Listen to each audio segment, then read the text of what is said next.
আজ আমার ছেলের স্কুল ছুটি শনিবার, শনি রোববার দুদিনই ওর ছুটি থাকে। এই দুদিনই আমি প্রচণ্ড পরিমাণে ব্যস্ত থাকি, কারণ ঘর পরিষ্কারের কাজে। আজকে কি পরিষ্কার করছি দেখো, আজকে করছি রান্নাঘরটা যে পুরো ডিপ ক্লিন করব, পুরো ধুয়ে মুছে পুরো সাফ করে দেবো একদম। রান্নাঘর প্রতিদিনই পরিষ্কার করা হয়, বাট ডিপ ক্লিন তো কোনো সময় করা হয় না, সব সময় করা যায় না। তাই ডিপ ক্লিন করতে গেলে যে কতটা খাটনি হয় রান্নাঘর পরিষ্কার করতে গেলে, যারা করো তারা অবশ্যই জানো। আর এদিকে দেখো পরিষ্কার করার কাজে লেগে গেছে। আর এতটা কেন পরিষ্কার করছি জানো, আমাদের রান্না পুজো আছে, যার জন্য আরও ডিপ ক্লিন করতে হয়। আমাদের পুরো রান্নাঘর পুরো ধুতে হয়, যেহেতু আমাদের অরন্ধন রান্না পুজো আছে ওই জন্য করতে হয়। তোমাদের কাদের কাদের বন্ধুরা অরন্ধন রান্না পুজো আছে কমেন্ট করে জানিও, আর কারা এভাবে পরিষ্কার করো সেটাও জানিও। দেখতেই পাচ্ছ আমি টাইলস ফাইলস সব কিছু ওখানে ঘষে পরিষ্কার করে নিয়েছি, পাইপ দিয়ে পুরো জল ধুয়ে নিয়েছি। এবার চলে এসেছি আমি গ্যাসের এখানে, মিট কেসটা পুরো পরিষ্কার করে নিচ্ছি। এদিকে আমি বাসন রাখার র্যাক, মিট কেস এগুলো আমি পুরো পরিষ্কার করে নিচ্ছি। সব ভিডিও আমি করতে পারিনি, আর প্রচণ্ড ব্যস্ততার মধ্যে ভিডিও আর করা হচ্ছিল না।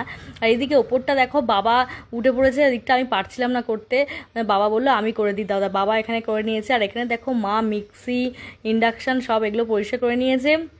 তারপরে আমি পুরো পরিষ্কার করে জল দিয়ে ধুয়ে পুরো রান্নাঘর মুছে পুরো চকচকে করে দিয়েছি।